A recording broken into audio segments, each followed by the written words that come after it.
Hey everyone, how you doing? This is Amon Green, Gourmet Packers all-time leading rusher, and you're watching Packers Total Access Live, your daily source for Packer content. Go Pack, go!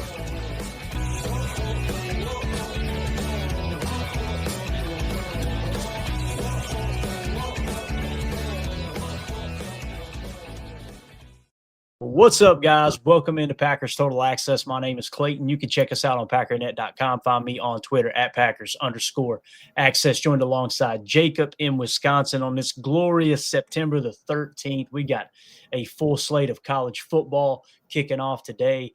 We all get to kind of kick back as Packer fans and watch the NFL Week 2 unfold tomorrow, knowing that the Packers are sitting at 2-0, man. It's just a glorious time here in the greatest country on the planet. We're going to dive into some really, really cool conversation this morning. I'm really excited about it. We're going to talk about Jordan Love and his hot start. Guys, is this the year? Is this the year that the Packers actually make it to the Super Bowl? You know, everything, the stars are kind of aligning. The team seems like they're unified. I'm really, really excited to dive into it all, and specifically how Jordan Love is going to be the key catalyst for the Packers getting there. Maybe not in the direction that you think he would be, throwing up just ungodly numbers, but just being that quarterback that controls the football, protects the football, and keeps them in every game throughout the season. We're also going to talk, I don't mean to giggle, but we're going to talk about our boy Skip Bayless a little bit, Jacob. This is going to be fun, man. Skip Bayless, if you guys remember, he was just good riddance to Micah. Oh, Micah, he's overrated. He's this, he's that. He seems to have changed his tune a little bit. We're going to talk about that. So we'll get into both of those topics, and obviously hanging out here in the chat. I see everybody in here. Appreciate y'all making us a part of your Saturday morning. If you would, let's do that YouTube stuff. Hit that like, hit subscribe. If this is your first time tuning into PTA, welcome. Thank you for making us a part of your morning festivities. Listen, we're not experts here. We're not insiders. We're not media members. We are fans just like you, talking Packers on the daily, breaking down the tape, doing pregame shows, postgame shows, in-depth analysis, contract informations, anything you need geared around the Green Bay Packers. You can get that info here on the daily. So if you're looking for that type of content, make sure you hit subscribe, click that bell icon so you're notified every time we do go live. I see we got Brambo in the chat. Everybody sit up straight. Brambo's in the house. All right, let's act like we got some sense today. Jacob, how you doing, bub? Man, I am doing all right. Like you said, it's a weird weekend where you don't have the Packers football, but obviously you got some college football going on today. I woke up way too early, went out and did some work, and just happened to be blessed to have a 9 a.m. start for a Packers podcast. We were a little late today. All right, chat, take it easy. You know, sit your butt outside. Sometimes it happens. All right. Exactly. Yeah, it's gonna be fun though, man, for sure. And listen, if the voice is a little weaker than it, I mean, my voice is always weak. I got the weakest voice on the face of the planet. But if it sounds weaker than normal, Bristol was wild last night, so we had a good time out there at the races, and still trying to recover a little bit from that. I showed up over there at the rooftop where we were at, inside the infield of the track, Jacob. And I looked at the menu, and they said cherry lime moonshine. I went, do you remember you sent us a text in the group chat? I said it's gonna be a long day out here, but well, he goes, hey, they got cherry lime moonshine, and it just said, take my money, and he rattled out like 6 freaking gifts or whatever of just him tossing out dollars. That was the last I heard from Clayton that day. Yeah, exactly. Andy Watkins says, Clayton, your voice is 25%. Why I tune in? LOL. Yeah, that way. Yeah. Thanks, Andy. Appreciate it, buddy. All right, let's do it, man. Let's get into it. Let's talk a little Jordan Love.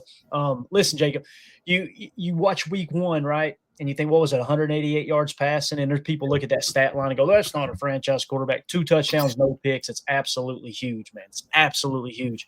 Just play the game that's in front of you. You know, if you've got a big lead, don't try to do too much. Just make sure you get out of there with the dub. That's what championship teams do. So we're going to go through a series of statistics, some advanced metrics, things like that on Jordan Love's season so far. The 33rd team put a tweet out. It says Jordan Love's season is off to a fantastic start. 4 touchdowns, no interceptions, 66% completion rate, 9.1. I repeat, 9.1 yards per attempt, 0.30 EPA per dropback, and a 120.0 passer rating. The big thing here, Jacob, 66% completion rate. Some people see that and they think that's bad. Aaron Rodgers, guys, his career completion percentage rate, and I think we would all agree he was one of, if not the most efficient quarterbacks in the history of the game. His completion percentage career-wise, 65%. So Jordan Love, 65%. 65%. That's what we. Thank you, Mark. So far this season is 1% higher than Aaron Rodgers' career completion percentage. Again, I just want to point that out. What do you think about these stats? And we got, like I said, we got several of these keyed up. Some with passing beyond the sticks. We got others with pressure in his face, all that stuff. Yeah, I mean, to be honest, it's a weird situation where I feel like Love is in because he's not what you would call just a game manager, right? Like a guy that comes in and just doesn't have to mess up. And you can get a win from just not doing anything wrong. And I wouldn't say that necessarily he's a game changer where it's like he's going out there throwing for 4 tugs a game, 350 yards, running for 100 yards. I think he's somewhere in the middle of that, which is just a franchise quarterback. You know what I mean? Where he comes in, he does what he needs to do. He doesn't, like you said, I think he's been smart learning behind Aaron, obviously, this whole time, and even just having more real game experience where he understands, I don't need to put this team on my back with every throw. I don't need to throw it into the triple coverage every single time. And don't get me wrong, he's still going to do that. He's got that gunslinger mentality in him a little bit, but I think he's maturing in his game to the point where he understands he has to just make the plays that he needs to make. He doesn't have to overexert himself. When there's a gap there to make a run, make the run. If there's an open pass, make the pass. If you can out of something to a better play, make that play. Don't feel like that you specifically, Jordan Love, has to take the game on his shoulders. And I think that this year is a little bit unique as to others where he has so many other weapons that he can lean on. I mean, we've talked about it so many times. The wide receiver room is just deep. The tight end group, the running back group, the even down to the O-line that doesn't force him to actually have to use his legs unless it's in a unique situation. I think that he's kind of taken all that in and understood that he is just a guy that needs to lead the team. And he's doing that, I believe, in those stats, they don't pop off the screen necessarily. You know what I mean? They're not Hall of Fame game-breaking records, but what they are is damn good. And if you keep that going, the MVP, the most valuable player, like it's not necessarily the most valued statistics. I mean, usually that's what it comes down to. But in my eyes, the MVP literally is the guy that if we lose this dude, the team is screwed, right? And I feel like that right now, as much support I have from Malik Willis, and I really do believe that if God forbid something happened to Love, that he could probably try to make some salvage of the season. Jordan Love is the heart and soul of this football team right now, and I'm just glad that he's looking pretty good, man. Yeah, Rob Domofsky had a soundbite the other day where he said that I think he talked to Matt LaFleur, and Matt LaFleur had told him a story from training camp, and he said that when they got through with training camp, I'm pretty sure it was training camp practice at some point this year, and he walked up, told everybody, here's what we did on the day. Here was the stats, blah, blah, blah, blah, kind of rattled off. Here's a quick review of what we just did before they break.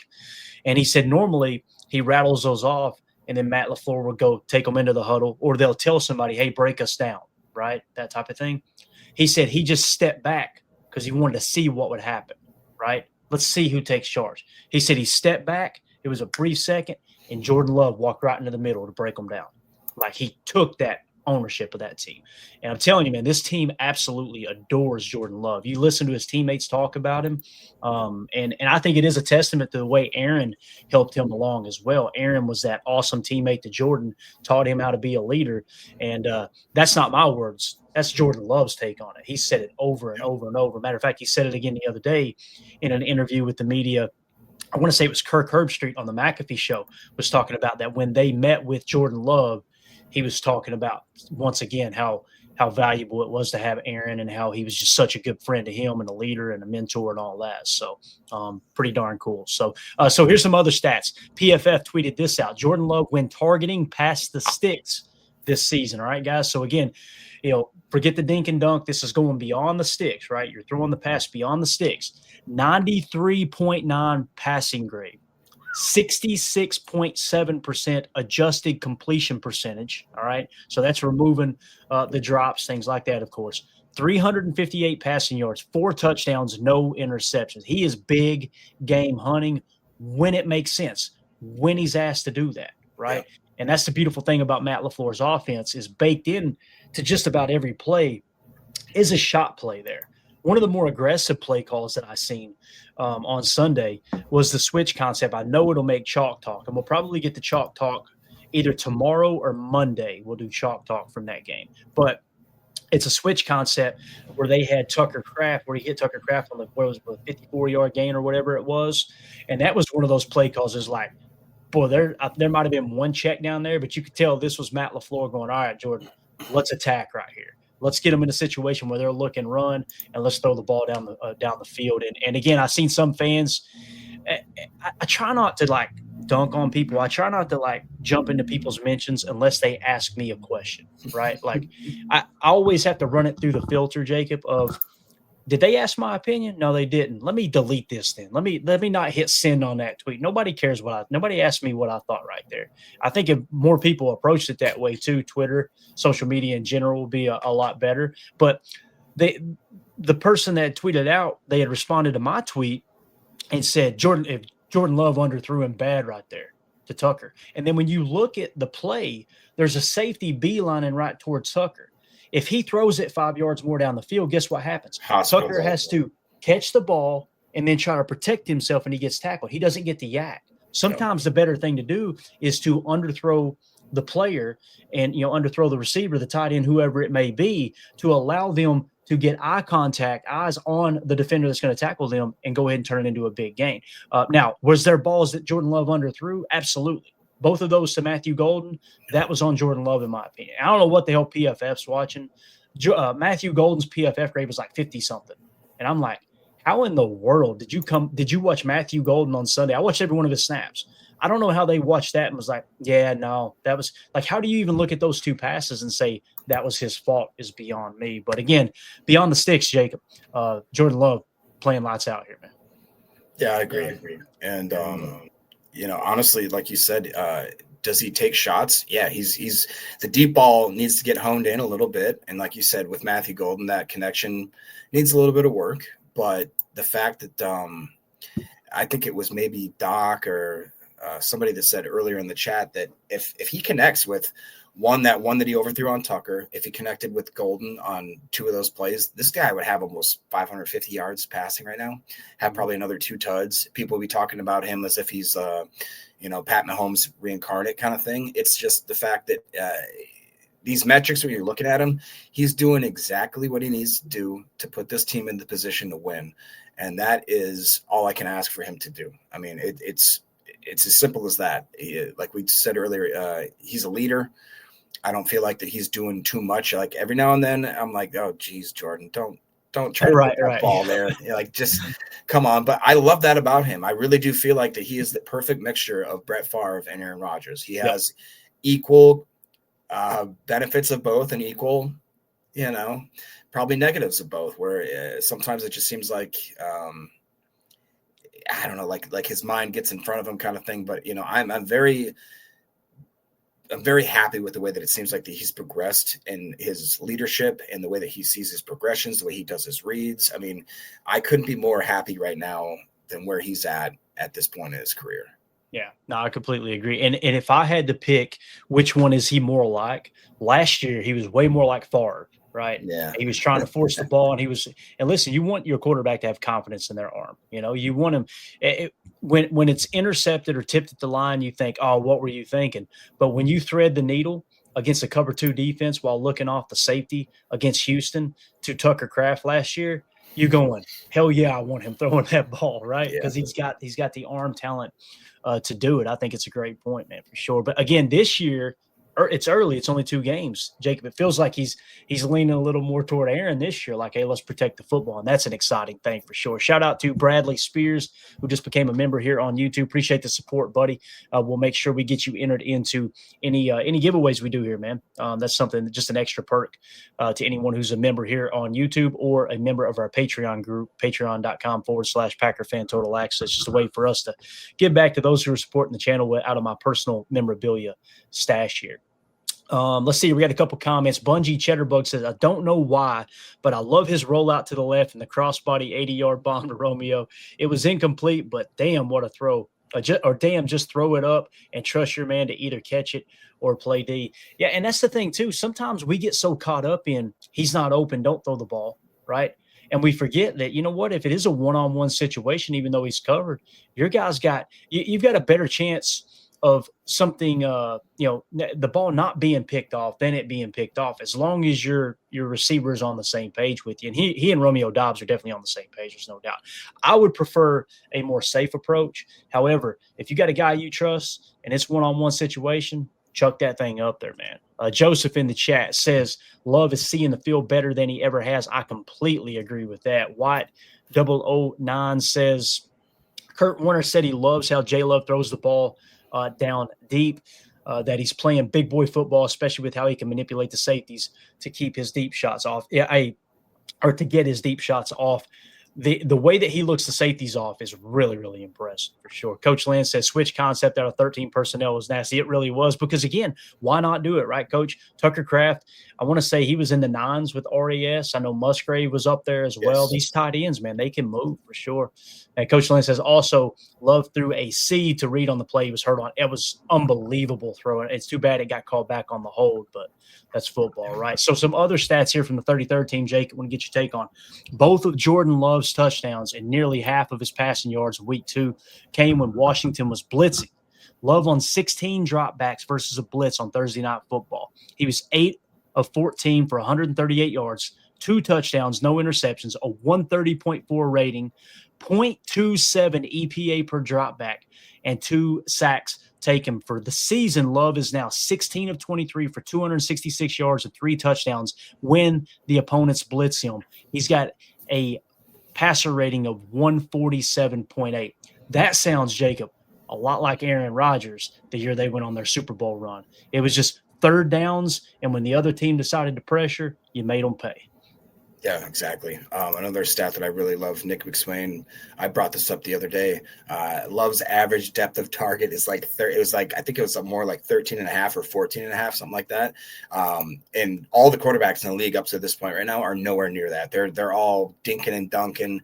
Jordan Love says, screw it. I got somebody open down the field. Let's go. Let's throw that ball. I love the way that he's progressed again as a quarterback, and the fact that he feels comfortable with our wide receiver crew, that he can make some, I want to say questionable plays, but some ballsy plays where he's like, I trust my team. I trust this offense. Right now, let's look at that. That's awesome to see right there. It's a really, really, I think people sleep on Jordan Love because of the fact that everybody thought that he was an afterthought. They thought when we drafted him that he'd be sitting behind Rodgers and that he was just going to be another guy that kind of came up. He has absolutely taken that pressure, that amount of media scrutiny, put it on his shoulders, and just like, he's so even keel with everything too, dude. Like I've never watched the dude ever seem stressed in his whole life. It just seems like he does this like he's been doing it for 10 years plus now. And I feel like the Green Bay Packers organization is, again, just absolutely blessed to have another dude. For the last 30 years, we haven't worried about the quarterback position. That's such a crazy thing to think about. My whole life, I'm 38 years old. Yeah. I've never once in my life that I can remember ever worried about the quarterback position. I've only had heroes, man. It's crazy. Yeah, I remember my nephew. I'll never forget it. It was last year, the year before. When did we play the Vikings on New Year's Eve? Whatever year that was. It wasn't last year. The year before. I'm pretty sure. Yeah. Jordan Love. It was Jordan Love's first year as a starter, I believe. So anyway, that's when he just lit the Vikings up, right? And Bo Melton went off in that game. And I looked over at Samuel, and he's a big Vikings fan, and he said, "It's not fair. It's not fair. Like, how do y'all keep doing this?"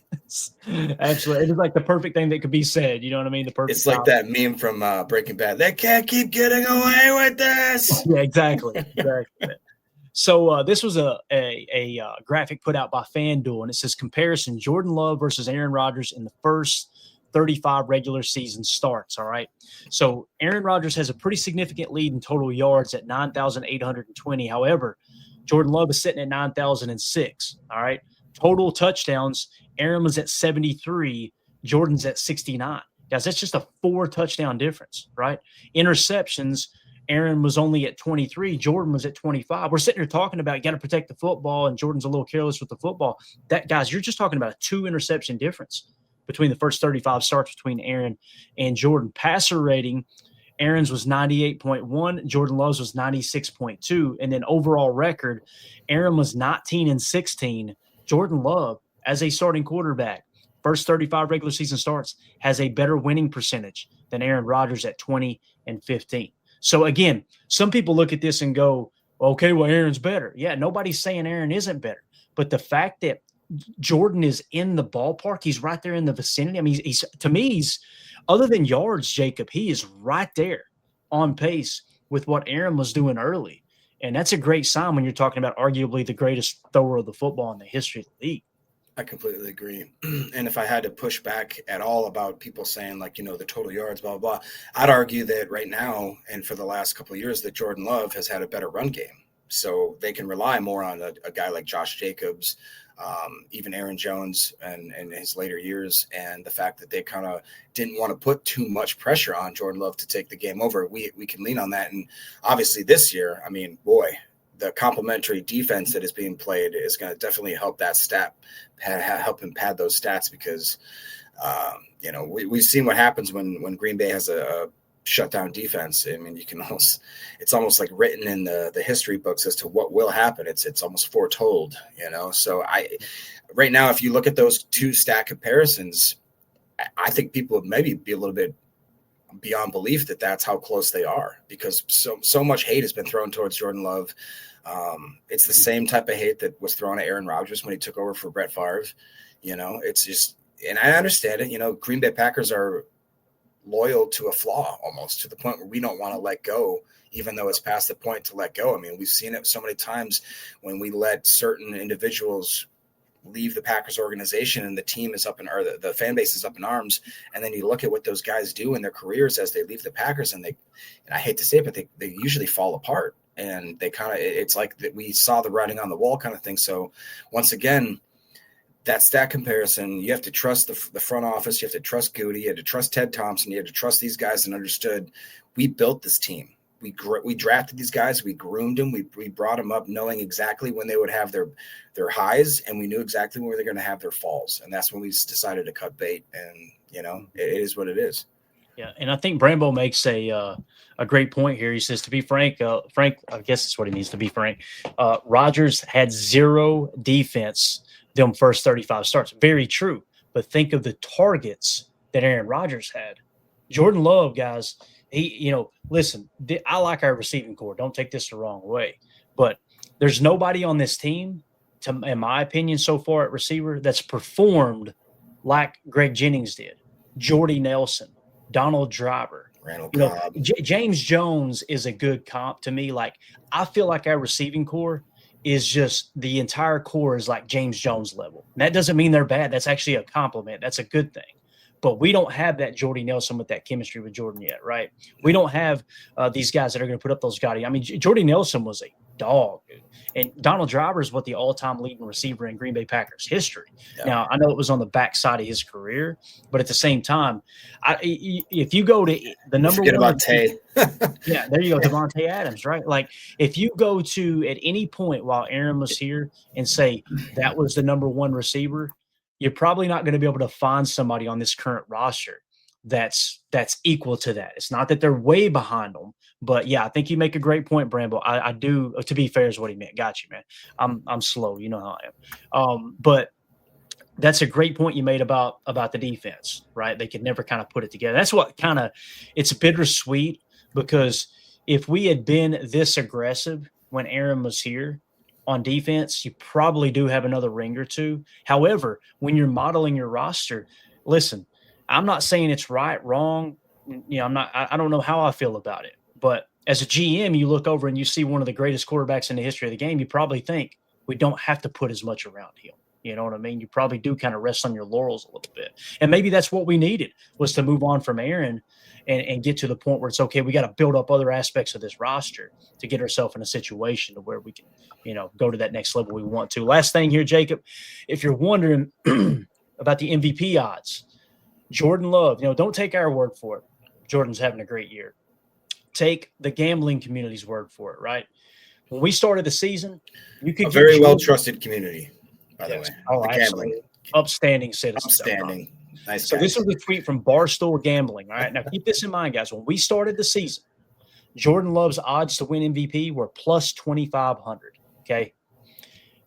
According to, the gambling community, Barstool Gambling says the only player with better MVP odds than Jordan Love are Josh Allen and Lamar Jackson. They went from plus 2,500 to plus 700 MVP odds for Jordan Love. So again, does that mean he's the third best quarterback in the league? Not necessarily, but what it does mean is he's damn sure in the conversation, Jake. Any other thoughts on Jordan Love before we move on here, man? Yeah, I mean, that's actually pretty incredible. As a guy that loses money constantly betting on football, I'll tell you that's pretty impressive numbers there to absolutely to kind of shorten that gap, like you said, just there. And that's upper echelon, right? That's the top of the top. You talk about the top quarterbacks in the league, Josh Allen, Lamar Jackson. I've argued many times, I think we've all argued many times, that Jordan Love needs to have some respect put on his name lately, or I should say in the past. I would definitely hear the argument that he has too many mistakes. He does this and that too wrong. He does this and this footwork, blah, blah, blah, right? But all of a sudden, it seems like something's clicking, and the powers that be, if you want to call them Vegas, if you want to call them whatever, they're noticing as well. The noticing is happening. People are understanding what's happening. After these last 2 weeks, people say, oh, these guys are for real. Okay. Yep. And I love it, man. I personally love it. Yeah, Coach Lynn makes a great point here, too. He says, wait till we have Watson back. And we've got 12 personnel with Golden and Watson, with Kraft and Fitzpatrick or Musgrave. Pick your poison. Defenses will be in a huge bind. It's a great point. Get all that speed back on the field for sure. So there you go. Just a little Jordan Love update, MVP odds, all that good stuff. Guys, let us know in the comments what you think.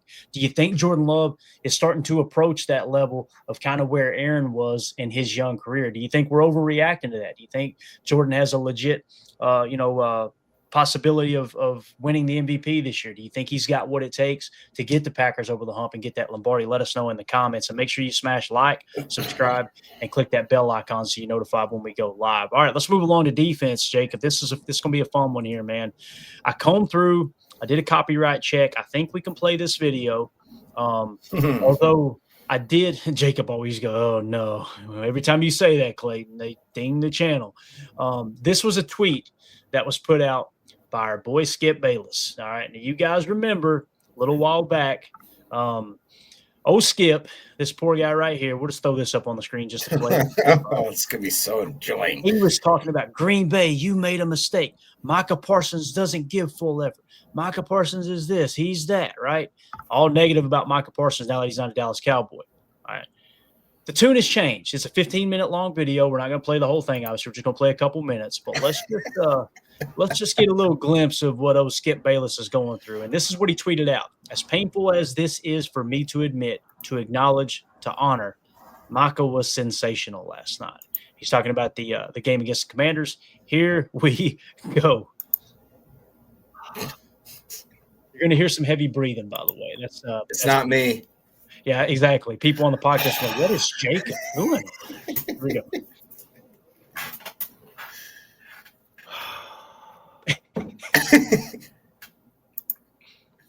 I just put myself through watching every last snap of the Washington at Green Bay game, and I watched every second of the post game featuring our now ex-Dallas Cowboy, Micah Parsons.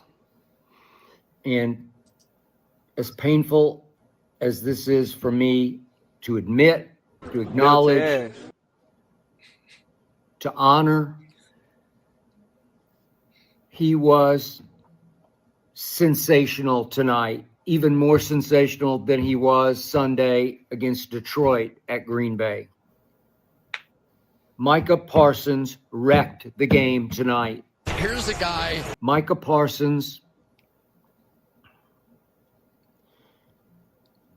exploded off the line of scrimmage from all positions, left, right, middle. He exploded with quickness and speed and supreme athletic explosiveness in ways I didn't see him explode over the last 3 years for my Dallas Cowboys. My back, dude. And I'm left with this emotion. It's the last emotion I have left about Micah Parsons. What I saw Sunday and tonight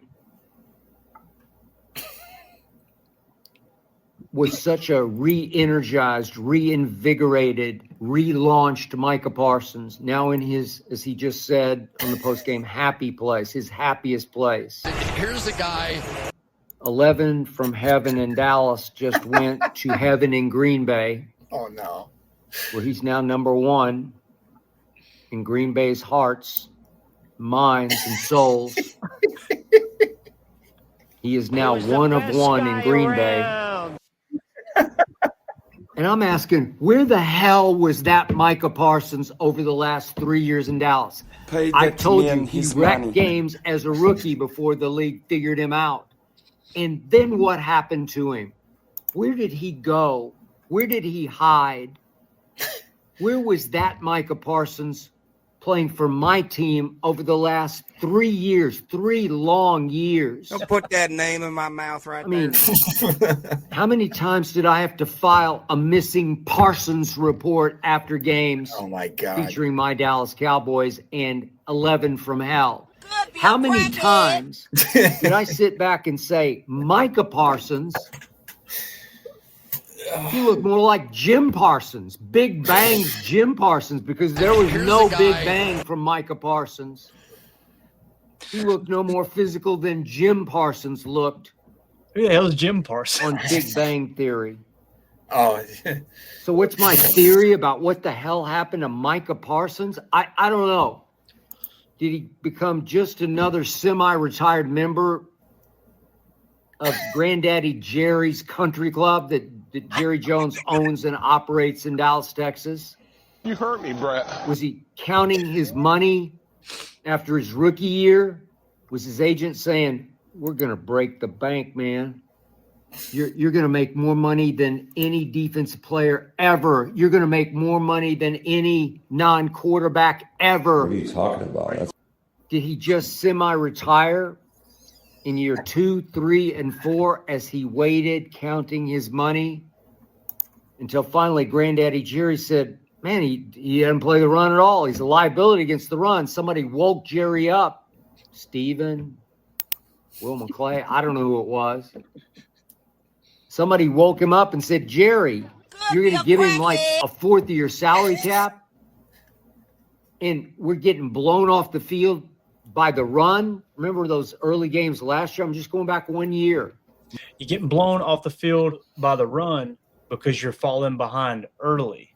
You're falling behind early because your offense isn't playing in unison with what you're trying to do schematically defensively, right?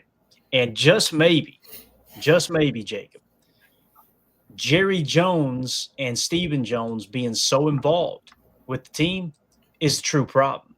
And let me put it this way. You guys have heard me say this numerous times on this show. And I know I got a lot of these one-liners that I got from my daddy. But if everywhere you go, it smells like dog crap, you probably want to check your boot. So we're talking about, guys, do you understand?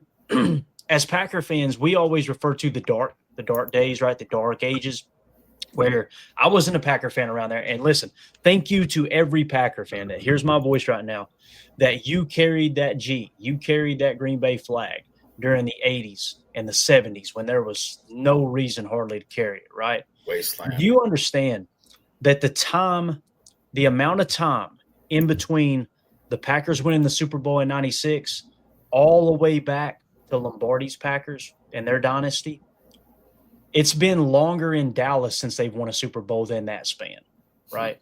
And I say that because you hear Skip, he's trying to cope, right? He's trying to put it all together. Well, he wasn't doing this, he wasn't doing that. Was it really that? Like, if you're talking about since, let's just go back to the year 2000. Let's say the last 25 years. Since 2000, guys, Micah Parsons wasn't in the NFL back then. In 2010, Micah Parsons wasn't in the NFL.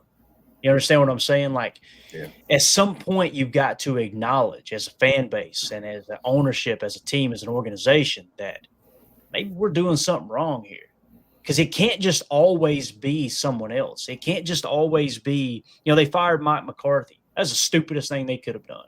Mike had that team playing good, given the circumstances with the circus that surrounded him in Dallas, right? So, again, I didn't plan on including that aspect. Let me just throw this up here because, the ultimate Dallas Cowboy hater out there. It had nothing to do with Micah. Again, when you model your roster, when you go to put together a roster, Jacob, you've got to prioritize something. And I know Packer fans, we get frustrated at times because, we feel like we're one player away here, one position away there. But as long as you've got a long-term game plan of what does the roster need to be modeled like, that game plan is real easy, guys. Top 2 priorities are head coach and quarterback, okay? You can have a great quarterback and not be a dynasty without a great head coach, okay? You can be a great head coach and not be a dynasty without a great quarterback. You've got to get those 2 pieces in place first and foremost. And then from there, you build the rest of your roster out. On offense, it's quarterback and tackle. Now, in today's NFL, you really need 2 tackles because what they're doing is everybody was going franchise left tackle. That's most important. Well, now what teams are doing is they're putting their TJ Watts, they're putting their Max Crosbys, they're putting their Rashawn Garys over the right tackle because that's the weaker. Micah Parsons. Yeah. Now with Micah, you bring him in and you line him up over the left tackle. You know what I mean? And now they're forced to single block up. But the point is, that's the top priority, tackle and quarterback. On defense, it's 3-tech and edge defender. Jerry literally did this backwards. He signed his quarter. I personally thought they should have signed Dak. They overpaid for him, but they waited and waited and waited, and the money kept going up and going up. Much like it did on Green Bay. We could have got Jordan for much cheaper, but we drug our feet a little bit. Jared Goff got his contract, and then it upped for Jordan, right? So Jerry waited and waited. He signs Dak, overpays for him, but I still think you should sign Dak. I think Dak's a good quarterback. I really do. Yeah. But what did they prioritize next, Jacob? Wide receiver. They signed CeeDee Lamb. I was going to say CeeDee Lamb, but they did the same thing, stretching him out, making his contract larger and larger and larger. Sitting there, Jerry Jones, well, this is how I do business. It's like, you do crap business, bro. This ain't the oil fields no more. And what he should have done was he should have prioritized Dak and Micah Parsons. And then if you can get a deal done with CD, great. Yep. Right? So now you guys are about to enter the dark ages. That's what's about to happen in Dallas for sure. So just real quick, what happened with CD? Cost you the game. 4 drops. That's what I'm saying. Like, dude went back to the press and said, I got to go back to working on my fundamentals. Bruh, you just got one of the biggest contracts in wide receiver history, and now you got to go back to fundamentals to know how to catch a ball? Right. All right. And again, man, that's what you're risking. Like with CD, let me ask you guys this. Well, let me just say this. It's not really a question. It's just my opinion. I don't think teams come out and they go, oh, God, how are we going to defend CD? He might be a Tuesday player, right? Which means, hey, that's their best receiver. But they're paying him, and they treated – it's more about the prioritization of re-signing CeeDee Lamb. They treated it like it was Terrell Owens or something. They treated it like in his prime. They treated it like this was prime Jerry Rice or something. No. I think if you'd have got these 2 pieces in place, Micah extended, Dak extended, then you could talk about CD, but there's still holes on that team. And again, this isn't a Cowboys podcast. I just wanted to kind of reiterate that's what I personally think Jerry and Stephen Jones did wrong, right? So with that being said, Micah Parsons, what has he done in his first 2 games as a Packer? PFF tweeted out 90.2 pass rush grade, 10 pressures, 1.5 sacks. This is the big number, guys. People see that 1.5 sacks and they're going, how does Gary have more sacks than Parsons? 25% pass rush win rate so far. Insane. For Micah. Now, listen, that's a PFF stat, and I've been very vocal. And whether it's positive or negative for the Packers, I'm always going to be vocal. We don't have any tape to back that up. We don't have any timestamps to go, here's where all the pressures come from. Now, you can go over to, obviously, NFL Pro and get a look at the pressures and actually watch the pressures there. I haven't taken the time to figure out the actual pressure rate over there. Nonetheless, Micah Parsons' effect, Jacob, it's a real thing in Green Bay, Wisconsin, man.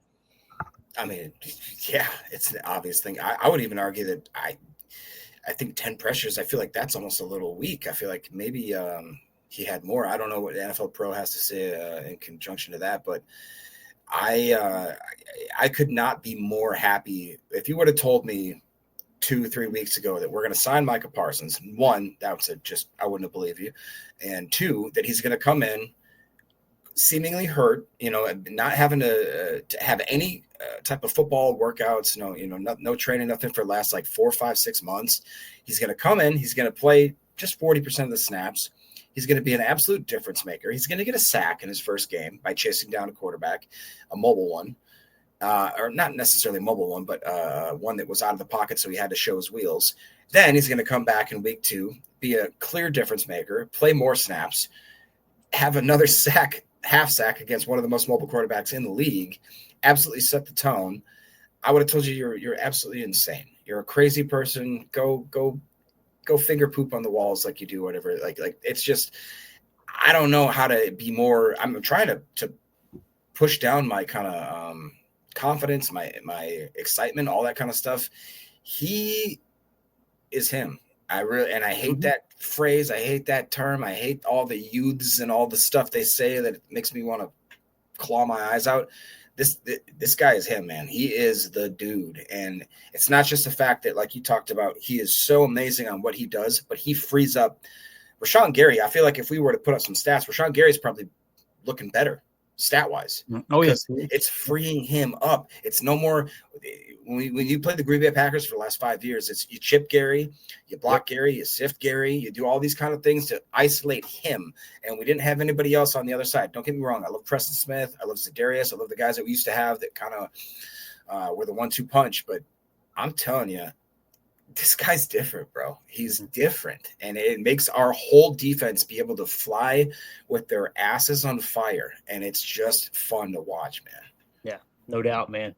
Romero Hill in the chat said, Poopy, he might not play the run as good as some, but he damn sure know how to rush the passer. What's crazy, Romero, is he's not bad against the run. He's actually an animal against the run, too. Yeah. It's just when you're asking a defender to rush aggressively upfield, they're going to run themselves out of plays, right? It's not that – let me put it this way. You notice his run defense, to me, it looks better in Green Bay than it did Dallas. Why? Because of how Jeff Hafley calls his game. It's like, guys, first and foremost, we're stopping the run. And that's exactly what's happened here in the first 2 games of the season for sure with Green Bay. Let's see here. Coach Lynn says, he says, Jerry is paying the price for waiting so long on all those contracts. Amen. Amen. Once you identify whether a player is that guy or not, you better get him locked up. I'll give you an example here in a second. We'll try to hit on it as we wrap up the show. Jacob, don't let me forget Quay Walker. Don't let me forget that, okay? When we wrap up, I want to hit on that, okay? But, yeah, completely agree with that. Nick McSwain in the chat says 16 of the 23 past Super Bowl winners have top 10 defense. There you go. That's a great stat there, man, for sure. So, next-gen stats. Let's move away from PFF for a second. Continue to talk about Micah Parsons. Next-gen stats, you guys know I love NFL Pro because they back it up with the freaking tape. There's not just some – a phantom person in the background saying, trust me, bro, right? You can actually watch the snaps. They got the tabs linked to the individual snaps for said pressure, sack, whatever the stat is. Micah Parsons generated a team-high 8 pressures and a half sacks on 37 pass rushes, 21.6% in his second game with the Packers, okay? So, again, pressure rate, 21.6% is what they had. Now, notice PFF had pass rush win rate at like 25%. So, again, take it for what you will. 6 of Parsons' pressures came in the second half. Jacob, with the game on the line, bro, turn that dude loose, and he stepped up to the plate. So, now you mentioned Gary, right? So, let's go to NFL Pro real quick, and let's just kind of talk about what kind of season Gary's having, because you were spot on. He's actually having a better year than Micah right now. So, if we key in on the defensive stats here, okay, stops, all right? Again, stops are when a player makes a tackle on a play that ends as a negative play for the opposing team. Okay, so it's like, all right, who was responsible for that stop, for stopping that play? Edgerrin Cooper leads the way with 15 stops. Rashawn Gary is second with 9. So amongst defensive linemen, it's Rashawn Gary, and then the next closest defensive lineman is Lucas Van Ness with 6. All right. Hey, Now, look at my boy Bullard in there, though. I'm just saying. Yeah, Bullard with 8. Absolutely, man. It's huge. Look at Quay with 8, too, right? Yeah. With linebackers are typically going to lead the way. That's why I'm specifying defensive line. Yeah. But again, you don't see Micah in there, do you guys? Right? Rashawn Gary is leading the team in sacks with 2.5. Okay. And he's leading the defensive lineman with 9 stops already. You see the hustle play there as well. Now, quarterback pressure percentage, here you go. 12.5% is where Gary's at right now. So he's down slightly from last year. Lucas Van Ness, 6.7%. The casual fan will look at that number and go, yeah, well, they're not getting pressure. They fluctuate back and forth from sacks to pressure. Whichever stat makes the player look bad, that's what they'll go with any given week. Now, with that being said, if you're not watching the tape and understanding what these guys are asked to do, then you're just going to go and read the box score. You're just going to read the spreadsheets. The people that speak about PFF and they act like it's just the gospel and they don't actually have tape to break it down. They don't have tape to back up how they're feeling or what those numbers show. I'm sorry, man. I'm just going to tune you out because you're blindly trusting a business, a website to give you accurate information without fact checking, without cross checking it with the tape. I can't buy into that. Now, if we go to quarterback pressure percentage here, hopefully it'll load up. And of course it glitched out like it does. That's the only bad thing about NFL Pro is sometimes that will happen. I want to see the quarterback pressure percentage and see exactly where Micah's at according to NFL Pro. Let me get this to load up here. Yeah, while you're loading that, Chris the Casual N had a great comment. He said, personally, I'm impressed with Parsons' run defense, too. I was expecting a speed rusher only. Absolutely not the case. I completely agree with that. The fact that we have 2 games under the Green Bay Packers belt where they have yet, if you combine both the rushing yards, have not exceeded 100 yards rushing. I thought Micah was just a pass rusher, right? You're not going to have a guy out there on the field, and if he's just a pass rusher, then why haven't they had more games? And that's against 2 great rushing teams in the past year. Absolute top of the NFL in rushing. Yep. And as RB2779 says, 8 sacks against 2 top 10 offenses last year is mad. Yeah, no doubt. So here it is, pressure percentage. All right. Evan Williams has got 100% pressure rate. He's only been asked to blitz once, right? And again, safeties and stack backers, you got to kind of throw them out because you're catching the offense off guard, right? Those numbers are always going to be significantly higher. As you see here with Edgerrin Cooper, 42.9% pressure rate, right? But looky here, Jacob. It's only 6 snaps. Baron Sorrell, 6 snaps. 33% pressure rate, though. Pretty same. cool. Same. He's if you were to just look at that and say that that's the only stat, but that's consistent after what happened in preseason.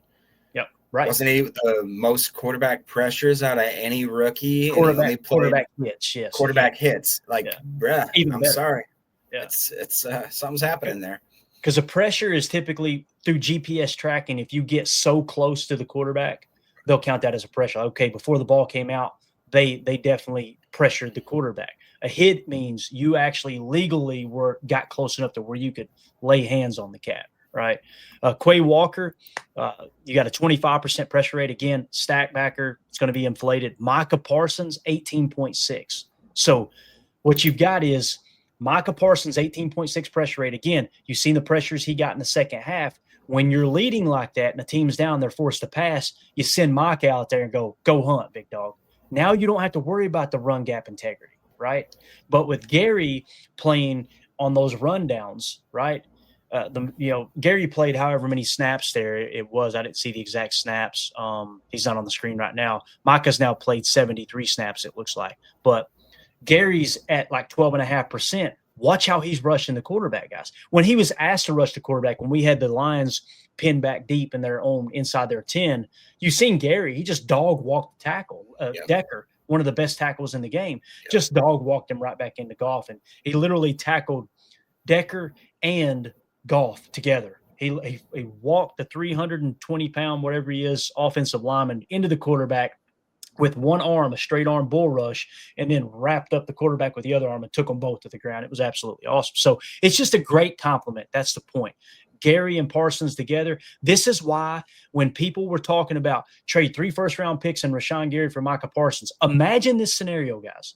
If the people in the sports media that were saying that and the fans that were getting in here and screaming as well, if they had went that route and you don't have Gary, you're going to be minus 2.5 sacks And like we said with the run stops, if it'll load back up, let's see if it does. The non-stops, you would be missing that along with 12.5% pressure rate. You're right back to square one. You're right back to just having Rashawn Gary on the team. You know what I mean? So again, this is I think we're going to look up at the end of the year, Jacob, and Rashawn Gary's probably going to have a 10-sack season. And Micah Parsons' pressure rate, if it hovers around that 20, anywhere from 20 to 25% for the most part all year long, this is going to be a top 5 defense. And if Jordan Love's protecting the football, that's why at the title, the thumbnail of this, is this the year?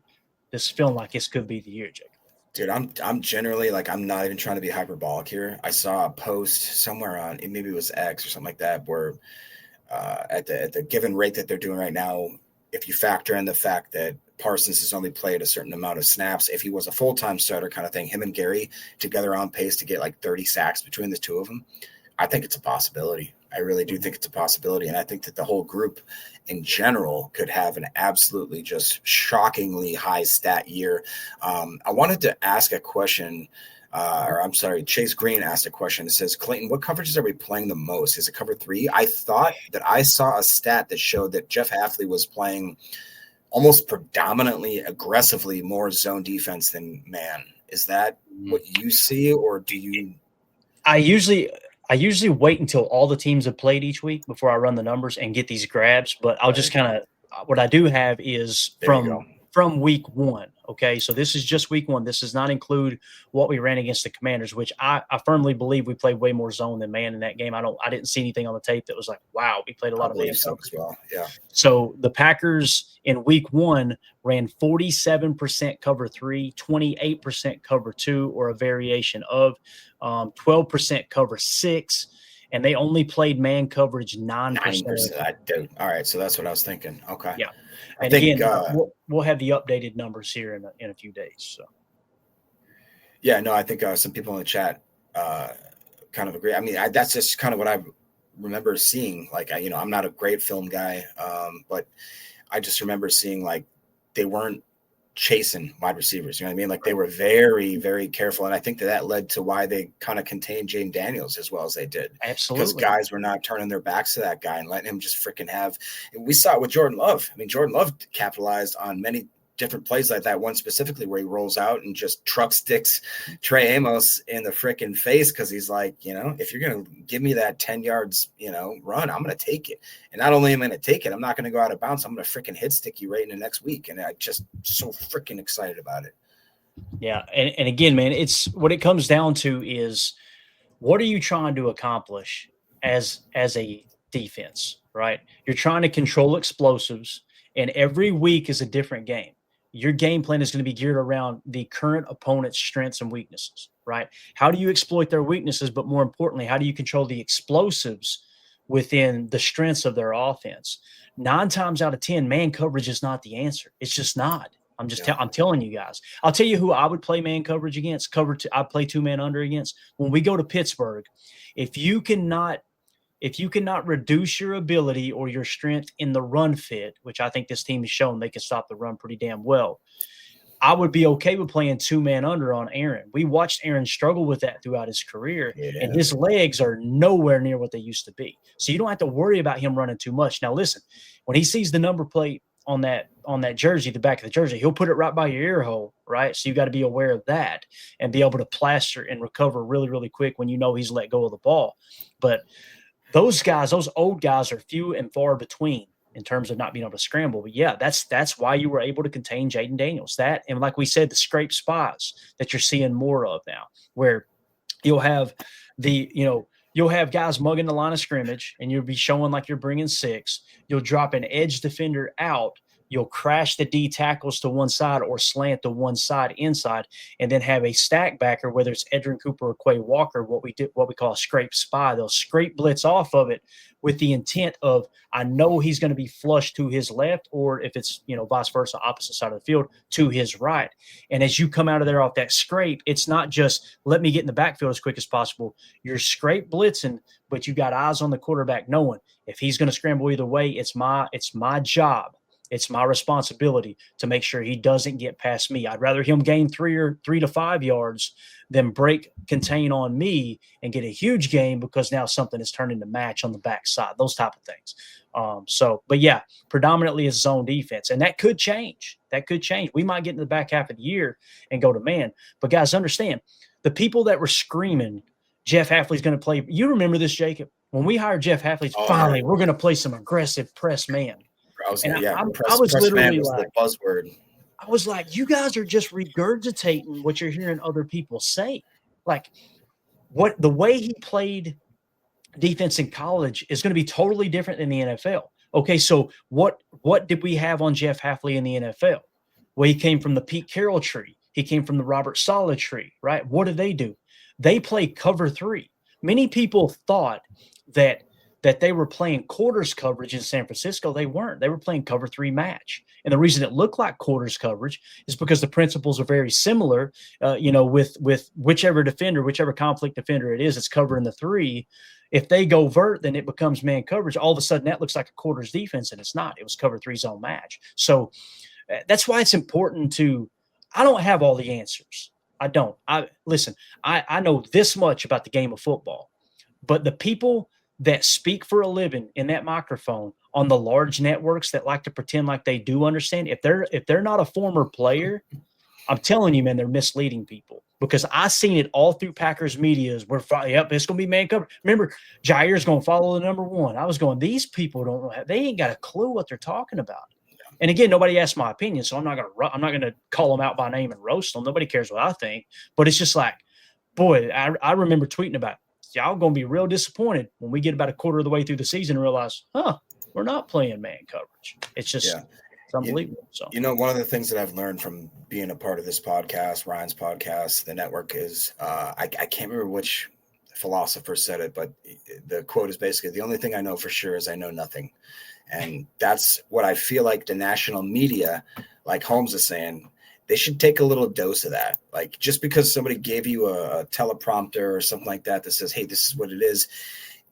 And like you said, unless you're a player, unless you're a coach, unless you've been in the league for a long time and you understand the concepts, what people are doing, you just kind of, and I'm guilty of it. I was a terrible fan most of my life. I'm an armchair quarterback sitting there. Oh, why do you do this over there? Why didn't you just tuck it? And, we've all been there. We've all been there, man. It is. And you know what? I feel like you don't give yourself enough credit saying, you know, this much about football, bro. I mean, I'm not going to fluff you here, but I'm just saying, I feel like Clayton could step onto the sidelines and actually call a game and understand the concepts and what's going on. I'd say 95 to 98% of Packers fan base couldn't do that. But football fan base, not just Packers. I feel like we're all sitting here being like, well, I played Madden and I played cover 3 zone, whatever the case may be. Like you feel like you know something. Be humble. That's the whole point of this podcast. I don't want to put words in your mouth, but the whole point of this podcast has been, we're going to learn together, and Absolutely. We're going to all sit here together. And like, I learn every single day that I come on this podcast, most of the time from the chat, from you, from Tim, Same from here. Emilio. So it's really cool that's the kind of environment we've built here. The game it's ever changing, dude. It's like, if you feel like, well, I'm so far behind, I won't be able to catch up. BS. I'm telling you. You can start right now, and by next year, you know as much as anybody else who's if you're truly studying the game. And I appreciate the compliment, Jacob, but I better know what I know, because I've spent a lot of time studying tape. I'm just telling you, if I haven't picked up on the little bit that I know, I'm an even bigger moron than I say I am all the time. So you invest that kind of time into something, you better understand it. You know what I mean? J. Cole says, understand Clayton is humble, but I learned a lot about reading coverage and how to attack them from this podcast. Thank you, Jay. Appreciate it. And again, guys, I just read books. I read, there's several different books I've got on Packers offense from like 2019, 2020 when LaFleur took over. I study those. People like to watch movies, Mandy, my wife refers to me as the stick in the mud. You know why? And instead of watching a movie, instead of watching Ferris Bueller's Day Off, I'm literally over here looking at new play diagrams going, didn't know that was called that. That's what I do, right? And that's why she's probably going to wisen up one day and find another. Can I make a recommendation? If anybody in the chat, I'm telling you, like I said, I don't know my butt from my hand, basically, about football, other than just the basics. But if you want to read just one book that's I wouldn't say an easy read, but a very manageable read, keep your eye off the ball.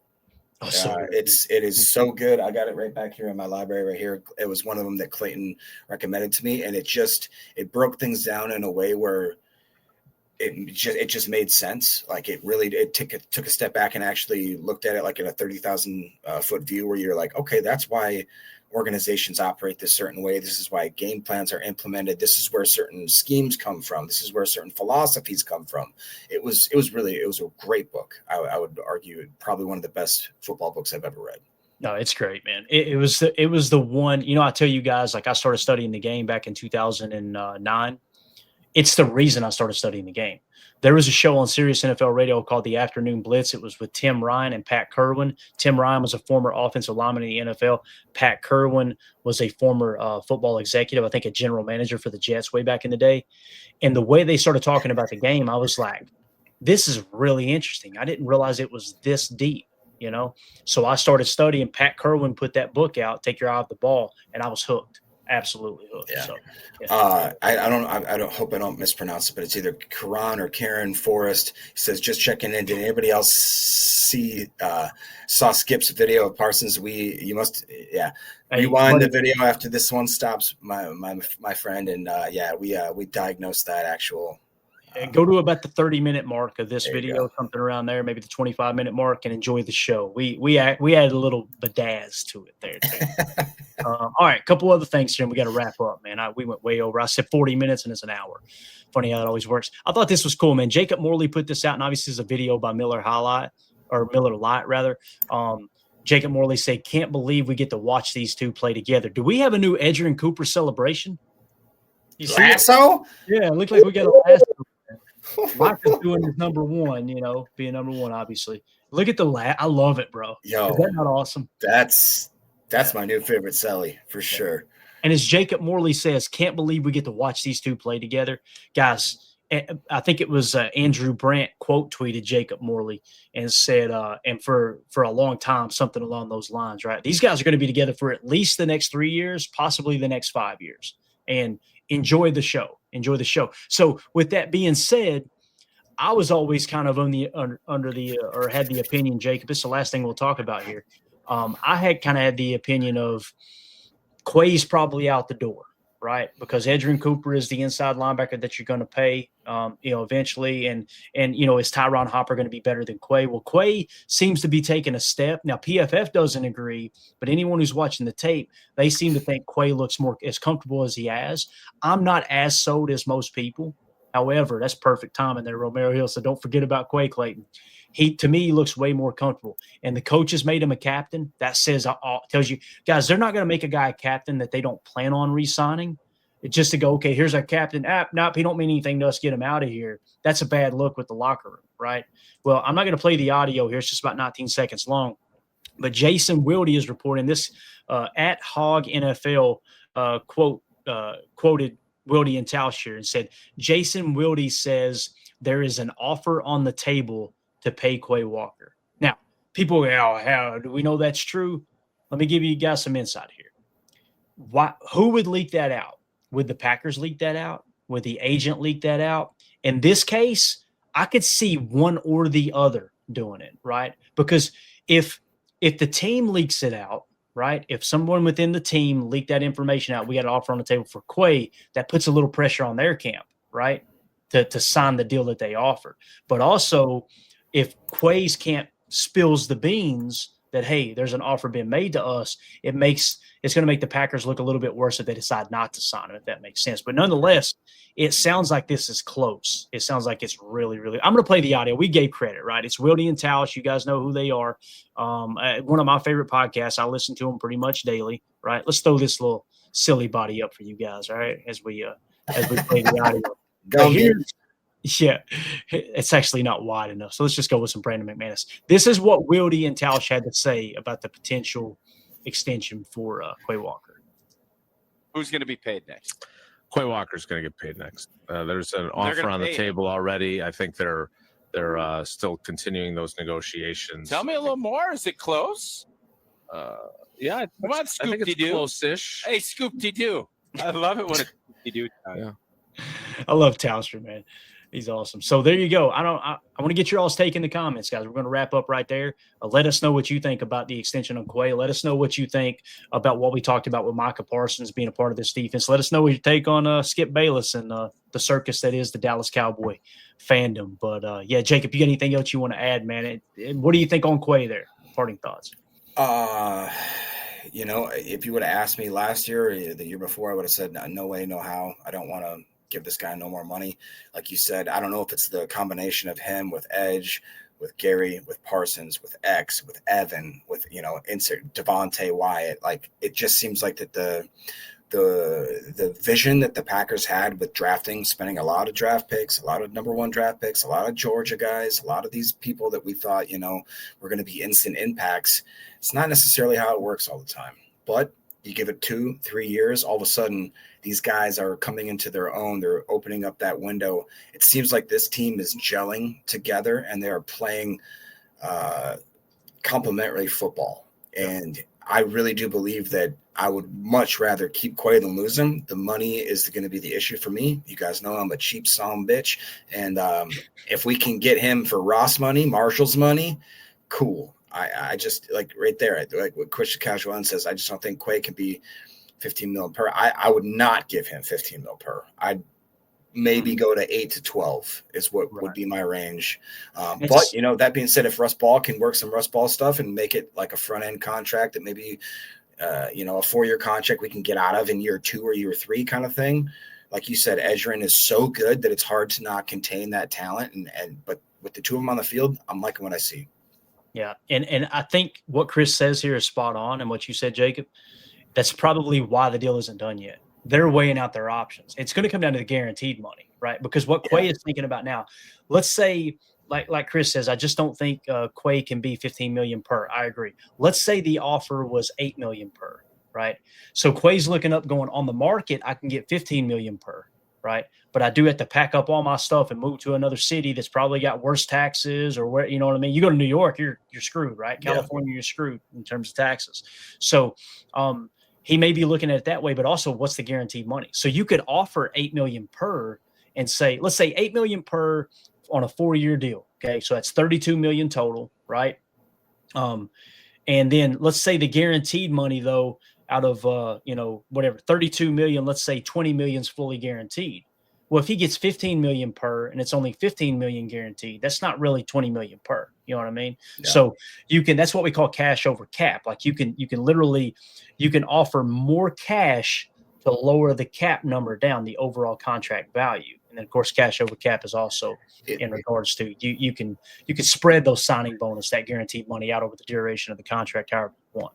You know, what's crazy too, is like you said that, it just made my head spark. It's like, I feel like they should, every time you see the NFL Network or any sort of, social media coming out with like Micah Parsons, 148 million guarantee, blah, blah, they should have another stat underneath that says state taxes and then the total after state taxes gets, because that's a big deal.